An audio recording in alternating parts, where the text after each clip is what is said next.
Hello and welcome to the Dire Gentleman channel. My name is Gus Zagarella. And I'm Meg Newton, and we're both nerds. We both have some experience with the tabletop game known as Dungeons and Dragons, as well as some other tabletop games, and we both watched Honor Among Thieves. I saw the advanced screening several weeks ago now, or like 2 weeks ago now.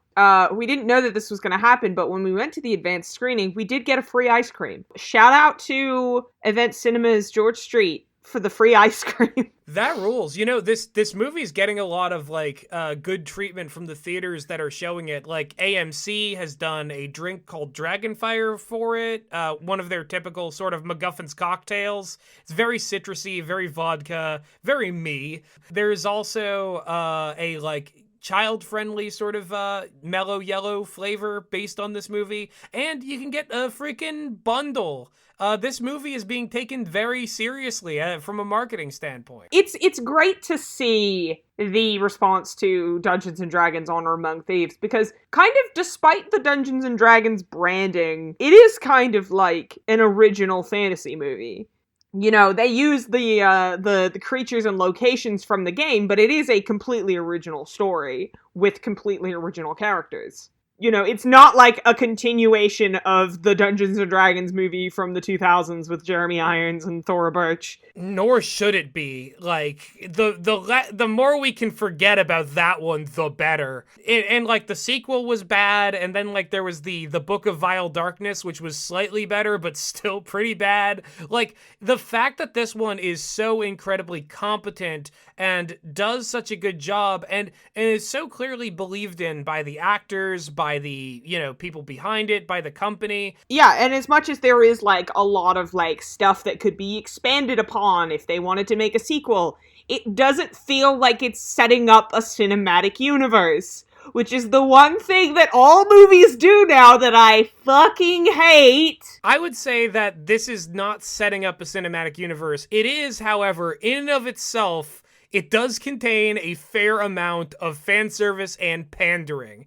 The fact that it did all that, it was constantly, referencing things from the Forgotten Realms, having iconic monsters show up, all this stuff, all this stuff that, Scorsese would probably be this is a theme park, new theme park opened, it's this movie. All of that, to me, is secondary to the fact that the story told in this is rather sincere. It reminded me, in the way that this movie portrayed its characters, the way that it, made them real within this setting that is still over the top, still very much itself, and is still based on a massive franchise, it reminded me a lot of the first Guardians of the Galaxy's movie. Very similar. Although, I don't know, I kind of like this better because maybe it's just that, Chris Pine, but I do think that they got one of the better Chris's for this movie. I did like the fact that, unlike Star-Lord and Gamora, the central relationship of this movie is a friendship and not a romantic relationship. Absolutely. And the cast is so strong. I mean, Miguel Rodriguez as the Holder, barbarian, yeah. Detective Pikachu himself, Justice Smith as the sorcerer Simon of the party. the Sorcerer. Sophia Lillis from It, Chapter 1 as Doric, the Tiefling Druid. If anyone else out there saw I Am Not Okay With This and is also mad that there's never going to be a second season of that, I am here for you. I'm glad that Sophia Lillis is getting work, especially in something as high profile as this. I really loved, maybe it's just because I play a paladin in Dungeons and Dragons, but I loved Regé-Jean Page from Bridgerton as the paladin character, whose name I've forgotten. Yeah, well, it's like Zarek or something. It's some fantasy thing. Oh, Henry says his name is Zank? Zank, yeah. Is Zank or... yeah. He is such a great character.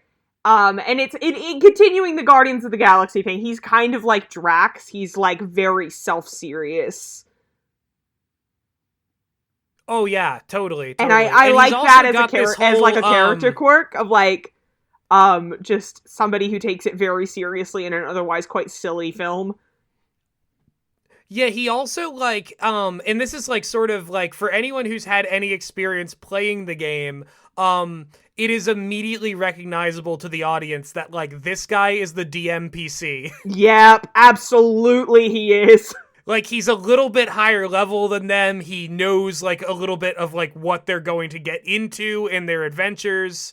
He's got kind of an adversarial relationship with the rest of the party, even though he's, like, a good guy. Yeah, no, he's fascinating, and he helps move the plot along really well. The plot, which is so thoroughly cut straight from the cloth of, like, you know, classic pulpy D&D. Let's go into tombs, let's steal treasure, let's take down lords, and they fight lots of cool monsters along the way, while also dealing with the murderous and corrupt Wizards of Thay. The Wizards of Thay are so cool. I love a scary, bold woman in a fantasy movie. Oh, absolutely. Yeah, Henry was saying to me off mic the other day that, like, you know, it's good that there are these other big budget movies that aren't part of the cinematic universe. And even if they're still connected to a big corporate product, it is good at least that we get to see other takes on, like, you know, magic and sorcery. And boy, does the magic and sorcery, especially from the villain Sophina the Wizard, who's one of the Red Wizards of Thay. Oh, Sophina is such a good villain. It really honestly gives the Multiverse of Madness's take on Scarlet Witch a run for her money. That's what I was thinking the whole movie, because the other thing is Daisy Head does look quite a bit like the Olsens. She really does. Like, she's got the cheekbones and the big eyes. She looks a lot like the Olsen sisters. She looks like she could be the she looks like she could be the fourth And you know Olsen. what it is too? Like, who is the actress who plays Enchantress in Suicide Squad? Cara Delevingne. Cara does not look as much like the Olsens, but, like, she has a similar sort of makeup on as Enchantress with, like, you know, the very dark rings around her eyes, and she has similar dark things going on. But she's got, crucially, she is completely bald, like all of the Red Wizards of Thay. She's got a completely shaved head, and she's got, like, symbols.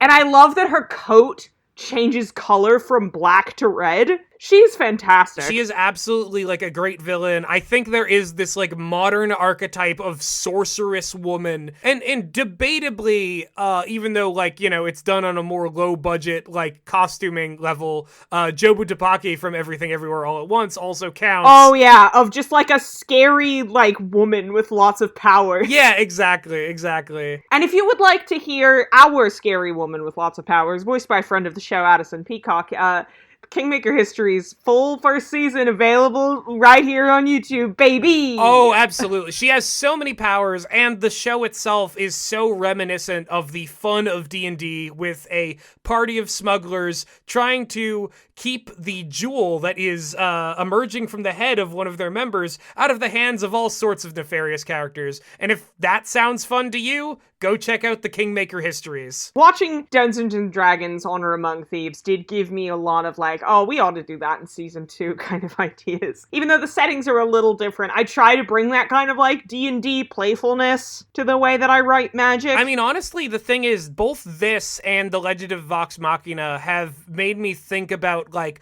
oh, like, what kind of encounters and scenarios should I, like, have my people go up against in their actual, like, campaigns in Dungeons & Dragons? I mean, you're a DM, primarily, and I have never DM'd. I'm just a player. It's funny that we have, like, both of the perspectives that you could have on Dungeons & Dragons. So many of the action beats in this, and so many of the ways that they solve their problems, felt so quintessentially how a table would come up with solutions for problems. When they were filming, as a sort of character-building exercise, the cast actually played a campaign as their characters. What, do you know if it was this, like, storyline? It is under the filming section of the Wikipedia page, so it's not like they wrote the script based on an existing campaign that these guys had played. I think it's more like, in order to get you ready to film, get you really familiar with your character and how your character would respond to different things, we're gonna play a campaign. And I think that really helped, because, like, there is nobody in this who does not seem to embody their character, like, at all times when they're on screen. There's just so many, like, fun little role-playing choices. And again, the action beats of, like, just the moments where like Edgin is like hitting somebody with his instrument, or spoilers, but you know, you knew that coming in. The final brawl, always spoilers. The final brawl with Safina felt so quintessentially D&D. Oh, I could so imagine, like, I'm watching this and I'm like, my group's DM, Jamie, who you can also hear on the Kingmaker Histories, he basically does all of our little incidental voices. If you hear a guy and it's not Henry or Gus, it's probably Jamie. I was hearing him in my mind during that whole thing of just like, and you turn around and the statue is alive now. Roll initiative, you know? Yeah. And things like the way that the characters will like fuck up and then have to come up with a different, more creative way of solving a problem, or just like the weird ways that like the side characters sort of like have sort of flavor commentary on things. Like there's a scene where there's like two people betting on the summer gladiator games, whatever it was called. And one of them's like, you ever eaten Displacer Beast meat? And that's so, like, DM just kind of like, and then these guys are up here doing this, and they're like, you know. Yeah. Another moment like that was definitely, like, Hugh Grant's character, who plays, like, the sub-villain of this movie. Oh, I love Hugh Grant in this movie. He's so good. That running gag in the scene where they first talk to him, where he's just like, this tea is scalding hot. It's scalding me. It's burning me. Henry and I, since we've seen that, we think about that constantly, like, because, you know, Henry is a guy who doesn't like hot drinks very much. I will make him a cup of tea and he'll let it sit, intentionally, mind you, not for, like, the ADD reasons that I leave cups of tea sitting for several hours. He'll leave a cup of tea sitting for a couple hours before he'll drink it, because it has to be the exact right temperature for him. And so that just makes me, like, now I'm just, all the time, we're just like, this tea is scalding hot! Yeah. And I just love her cooling it down by turning her finger into an icicle and stirring the tea, and then he's like, oh, you put your finger in it, well, I'll leave that for later, thank you. Yeah, no, that Safina. was literally, like, Ray of Frost, I believe. I loved, like, noticing which spells they used. Absolutely, and which monsters they used. You know, like when Zenk pulls his sword and it like lights up, I'm like, oh, that's a bit of blinding smite. I know him well. Yeah, absolutely. And the other thing too is that, like, as we mentioned, that statue that Safina brings to life in one of the fights, that was a dragon with two N's and an E. A dragon, which are like part brass dragon, part lion, and I'm like, that? You brought that into the movie? That's dope. Like, that one's such a deep cut. This is a term that Henry and I stole from Dead Meat podcast, that they, I think, stole from We Hate Movies. The Gleep Glop, which is just like any little like practical or CG creature that's just kind of gleep glopping about. Yeah. This movie is replete with gleep glops. I mean, my favorite little cameo had to be, because, like, so many of these things take center stage, but seeing those little rust monsters run around was so, it was so thrilling to me, because, like, the rust monster has really come a long way from, like, its discovery by Gary Gygax. Do you know the story of the rust monster? No, I don't. Okay, so this is a fun little bit of D&D trivia. So there are these odd, like, bootleg prehistoric beast toys that were, like, made in China, and, like, while Gary Gygax was over there on a trip, he got, like, a bunch of them and turned them into these monsters, and one of them is, like, this weird, like, lobster with, like, a propeller on its tail, like, was supposed to be a prehistoric creature, but didn't correspond to any real animal, and so he was like, oh, well, what is this thing? Why does it have these whiskers? Why does it have this tail? And that thing became the, like, prototype for the design of the rust monster, which is now one of D&D's most iconic and most feared creatures.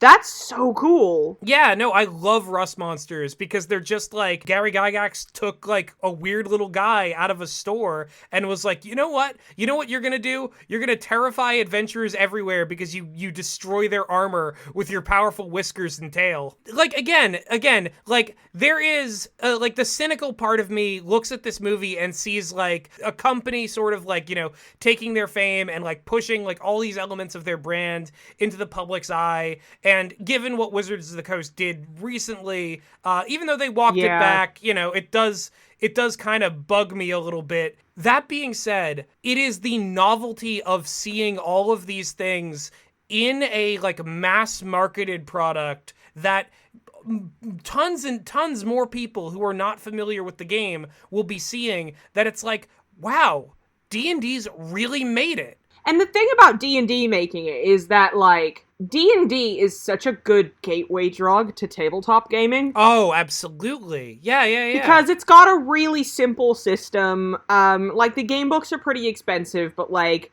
a set of dice, you know, all you need is, like, a set of dice, and there's, like, a basic rolling rules that you have to learn. It's a lot simpler than something like Vampire the Masquerade, which has this weird, multiple six-sided dice rules rolling that it takes a long time to get your head around. But, like, from D&D, you can easily jump off to, like, a Powered by the Apocalypse game, or, like, Pathfinder. Yeah, Pathfinder's, or, like, kind of directly a lateral move, almost, from certain editions of D&D. It's like, I mean, I always think of it as just, like, D&D, but too hot for TV. All the stuff that D&D were too cowardly to do is in Pathfinder. It's true. Pathfinder's initial, like, outing, its first edition was, like, hotter, sexier, edgier. My favorite thing about the older TTRPGs is that inevitably there's, like, some ancient version of it that's really racist. Oh, yeah, absolutely. Like, the whole thing with, like with Vampire, like, the first and second editions of Vampire are, like, yeah, the, you know, everything about the Ravnos and the Banu Hakim is just, like, you look back and you're just like, ooh, I'm so glad they made a 5e and it fixed it. There are certain depictions of the Drow that had everybody raising eyebrows for all the right reasons. Let's just leave it at that. There are no Drow in this movie, are there? No, there are no Drow in the movie. But they do have a lot of the other, like, there are halflings. I love the joke that just, like, that Holga has just, like, a fetish for halflings. Of just, like, her ex-boyfriend, who was played in a surprise cameo by Bradley Cooper, made small via, like, movie magic, and then at the end she's getting, like, a Medal of Honor from another halfling character, and she hits him with the kind of, like, how you doing? Yeah. And like, her old boyfriend is also dating another, like, you know, rough and tumble barbarian woman. And his new girlfriend is also a barbarian. And she comes into the house and she's, like, covered in blood, and she's just like, oh, hi, honey, who's this? It's just got that, like, it's not that kind of, it's such a refreshing take on, like, a comedic adventure movie, because it's not a very, like, nudge nudge wink wink, how silly, we're so silly goofy kind of comedy that a lot of the Marvel movies have. It's just, like, organically ridiculous things happen in this universe. Yeah, exactly. There is actually, like, you know, setup to the goofs. Nobody's, like, quipping constantly. Like, there's a bit of quipping, but mostly the humor of this movie just comes from the fact that stupid things happen all the time. Yeah. Because that's how D&D is. Like, some dumb shit will happen to you. I absolutely lost it in the scene where they were, like, trying to do the illusion of him playing the lute, and it started fucking up. No! That's so funny! That was so funny! That had us crying. It killed me in the theater. Like, it was so good. The thing that killed me the most was where they're interviewing the corpses on the battlefield, and the one is just like, oh no, you want to talk to my brother? I slipped in the bath and broke my neck. I wasn't there for the battle. Do you know those guys are dubbed over by the Auntie Donna boys in the Australian release? Well, that's very fun. The thing about, like, that scene is that, like, that was the one time that, like, my modern movie watching brain was like, oh, that guy that they didn't ask the final question to, he's gonna be in the post-credits scene. That done deal, locked and loaded. That's how it's gonna be. Yeah, but I'd rather have the post-credit scene be, like, a brick joke than, like, oh, here's the even bigger, redder wizard. Yeah, no, it's true.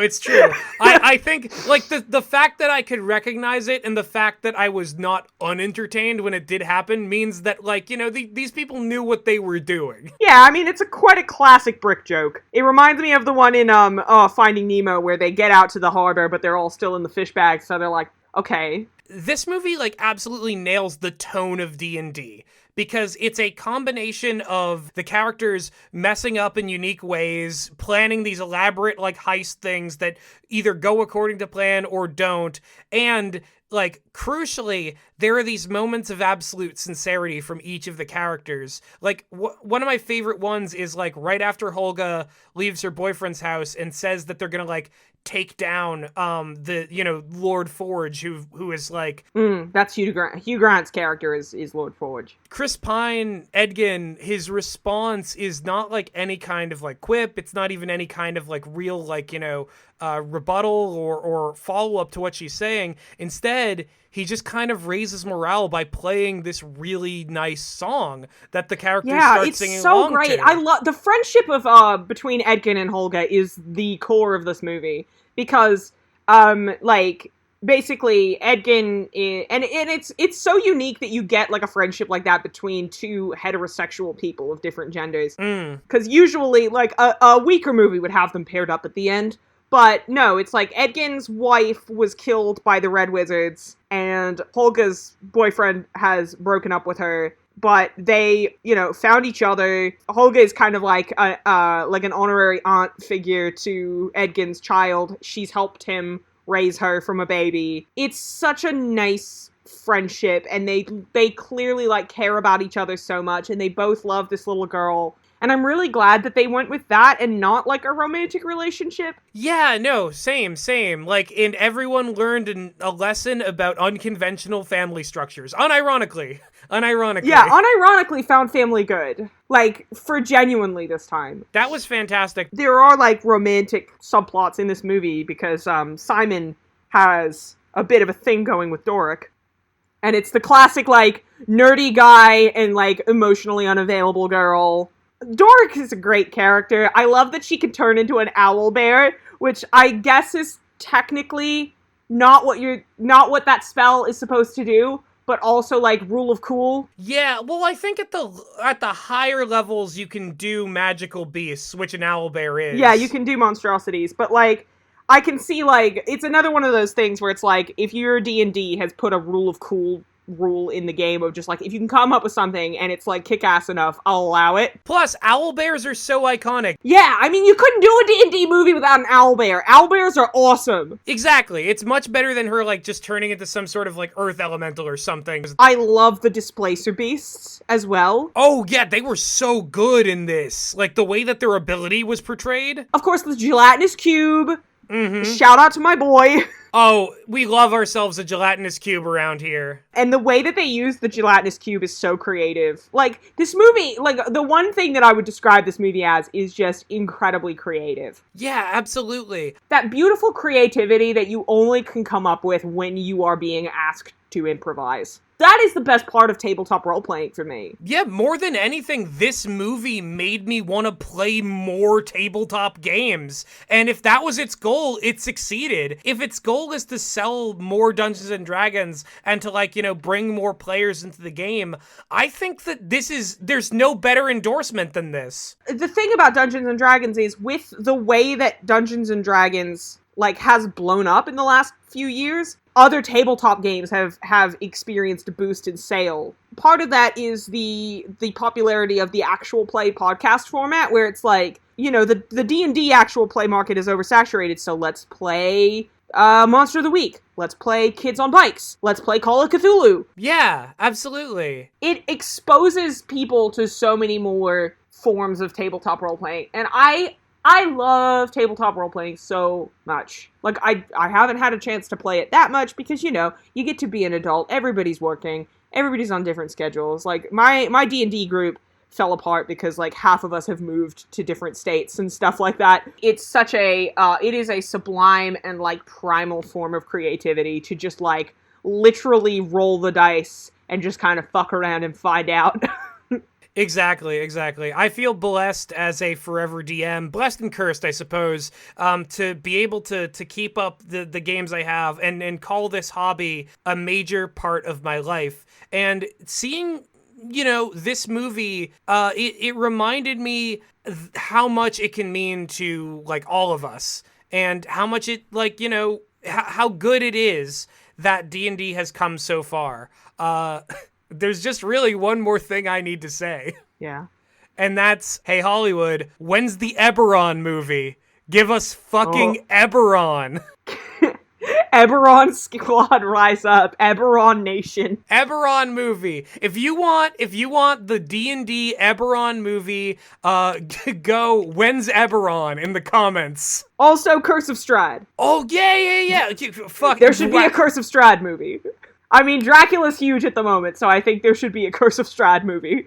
Yeah. They'll figure something out. They'll do it. That's the great thing about D&D. It's like there are infinity, like by the nature of the franchise and the nature of the game, there are infinity stories that you could tell in this universe, and they don't even have to be related to each other. I cannot wait for Zack Snyder's Ravenloft. Oh god, he would.